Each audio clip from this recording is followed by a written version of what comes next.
السلام عليكم ورحمة الله وبركاته. نبتدي الكلام بالصلاة على النبي عليه الصلاة والسلام. وسمعنا يا عم الحدوتة. أوه عليه يا زمالك. ده كان هتاف جمهور الأهلي لما يا عيني جمهور الزمالك مشي. إيه يا بيضة؟ صار الليل يا أبو تلاتة، يا أبو تلاتة، يا أبو تلاتة. اتريقت عليا يوم ماتش بيراميدز، وجماهيرك وصفحاتك كانت ولا مؤاخذة واخدانا محتوى وغسيل ومكوى. وبعض صناع المحتوى قالوا، يعني مع احترامي طبعا، هو صانع محتوى انا بس بوجه له رساله، اللي هو دكتور عبد الرحمن طارق الشابوني، راجل محترم ومذيع ومحترم وبيطلع في برنامج على القهوه مع كابتن فايق. انا بس عايز اقول له ايه: لا تامن للنادي الاهلي في الديربي. انت طلعت قلت في الحلقه ان طبعا بيراميدز اكتسح النادي الاهلي واحنا الزمالك واحنا ندوس على اي حد، بس تيجي عند القاره وكبير القاره وكبير العاصمه، والعاصمه لها كبير واحد وبلون واحد وهو النادي الاهلي، وتقف احترام وتشد بلاستر وتكن وما تقعدش تزن. والله يا جماعه اقسم بالله انا من فرحتي، انا مش مهم الدوري خلاص، انا خدتك رايح جاي وغسلتك وكسبت منك السوبر، بس برضه هنافس على الدوري. كنت بتكلم امبارح مع حد من الزملكاويه التقال، كابتن محمد حسني اللي لعبوا في الزمالك كوره ولعبوا مع شيكابالا، فبقول له هتكسبونا كام؟ قال لي تصدق وتؤمن بالله، قال لي احنا هنخسر منكم وسكور. والنهارده في الشوط الاولاني في الاستراحه قال لي عرفت يا ابني ان احنا فرقتنا ما جاتش، احنا اللعيبه في حاجه غلط، احنا بنيجي في ماتشات الاهلي بنبقى عاليين فنيا فجاه والاهلي اسوأ ما يمكن. يا جدع اقسم بالله الزمالك ده اجدع من السقه. الزمالك كل ما يشوف الاهلي واقع يقول له لا يا كبير، لا يا كبير اوعى تقع، الكبير ما يقعش يا منصور.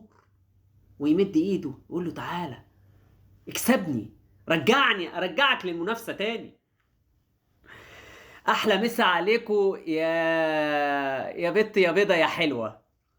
ها، ايه رايكم في النادي الاهلي؟ دوسنا عليكم. والله كان المفروض نديكم 5-6 في الماتش ده، بس ما علينا.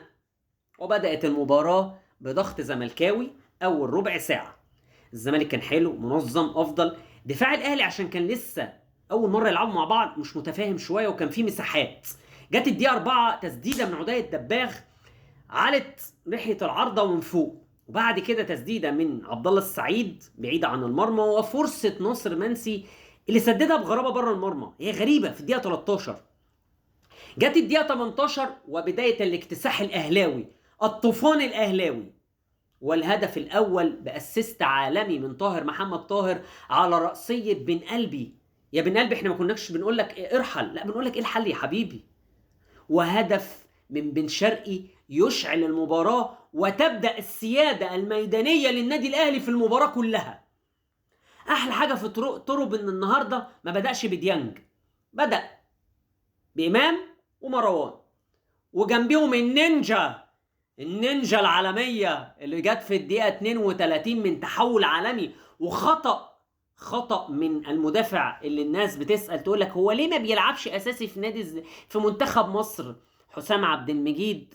وأسست من بن شرقي عالمي للنينجا يعملها تشب من فوقك يا مهدي يا سليمان، اللي النهارده والله لو في أحسن لاعب في الزمالك هو المهدي بن سليمان، لان هو اللي انقذ الزمالك النهارده من فضيحه كارثه كانت هتحصل في الزمالك. والهدف الثاني، ويستمر ضغط النادي الاهلي وفرص غريبه كانت بتضيع. الشوط الاولاني عدل ربنا الاهلي يطلع على الاقل كسبان 3-4. يبدا الشوط الثاني بتغيير تشيكوبانزا لناصر منسي، والدقيقه 52 ينجح بنتايج انه يلبس هادي رياض، او قصدي ياسين مرعي، ضربه جزاء غريبه، ضربه جزاء ما تتحسبش، بس هو عرف يضحك عليه. وياتي حسام عبد المجيد ويسددها، ويتعملق ويتالق شوبير ويتصدى لها. بس قبل ما اتكلم عن البيلنتي خلي بالك، حد شاف زيزو يا جدعان في اللقطه دي، لقطه البيلنتي؟ زيزو كان بيقول لشوبير على زاويه اسمه ده، الزاويه بتاعت تسديده البيلنتي لحسام عبد المجيد. تكرم يا عم زيزو، بس كويس انك ما لعبتش النهارده. بعد كده الدقيقه 59 خروج ياسين مرعي، اتلعبت له فرصه هو المفروض يسجلها جون. انا مش فاهم ايه يا ياسين، الكره دي انت كنت ممكن تجيبها جون. بعد كده الدقيقه 60 تغيير اليو ديانج بحسين الشحات عشان المعدل البدني بتاع الشحات كان نزل، وفي نفس الوقت هو كان عايز يامن خط النص بتاعه. الدقيقه 62 برضو تسديده من تريزيجيه وتصدى لها المهدي سليمان. يا جدعان المهدي ده جون محترم جدا، كرة بتكافئه على الرغم من كبر سنه. الدقيقه 63 ضربه جزاء يتسبب فيها بنتايج بعد عرضيه اتلعبت وهو لمسها بايديه من بن شرقي، والحكم يرجع للفار. الحكم النهارده كان 10/10، حكام النخبه. ويتصدى لها تريزيجيه ويسددها في العارضه بعد ما كان برضو المهدي بن سليمان كان رايح معاها. خلي بالك مهدي بن سليمان يعني والله هو حارس كويس جدا، وسبب ان الزمالك يعني متصدر ان انت عندك حارس كويس جدا. الدقيقه 74 واسيست عالمي من امه اللي النهارده والله كان دينامو. اقسم بالله امام عاشور النهارده كان بيرقص ويباصي ويعمل فنتات ويودي.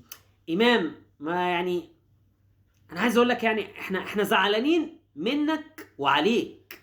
انت كنت المفروض النهارده تعمل يعني، المفروض النهارده الاداء ده انت هو ده بتاع السنه كلها.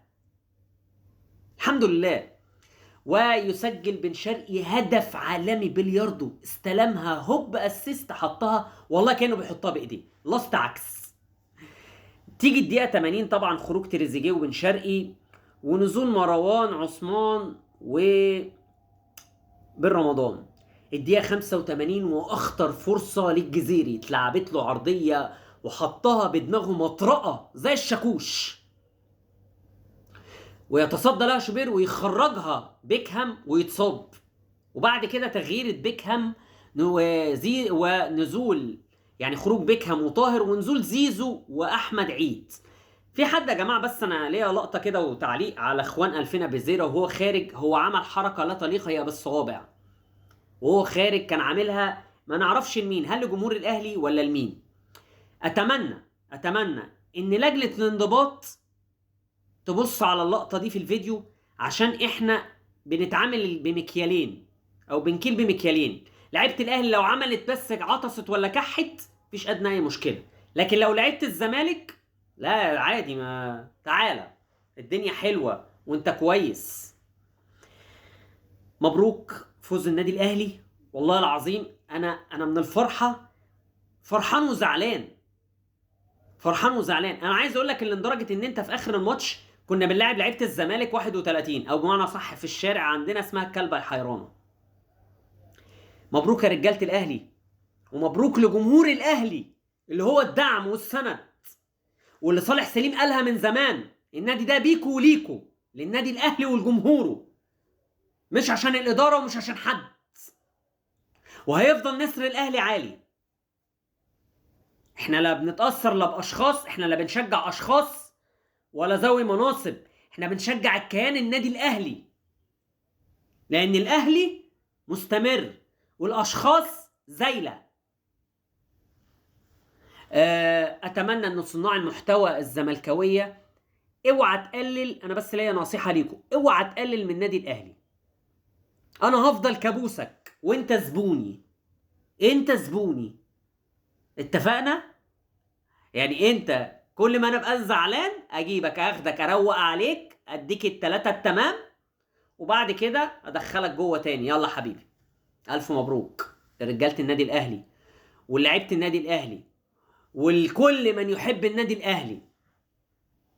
مباراه عالميه، واتمنى ان انت لو ما خدتش الدوري على الاقل نصعد دوري ابطال افريقيا. طبعا الزمالك عنده سموحه وسيراميكا، وبيراميدز عنده سيراميكا وسموحه، وانت عندك المصري وانبي في الاول. اتمنى يعني ان الدنيا تتساوى وان احنا نصعد على الاقل دوري ابطال افريقيا. مبروك النادي الاهلي وجمهوره، انتوا الحمى يا رجاله. سلام عليكم.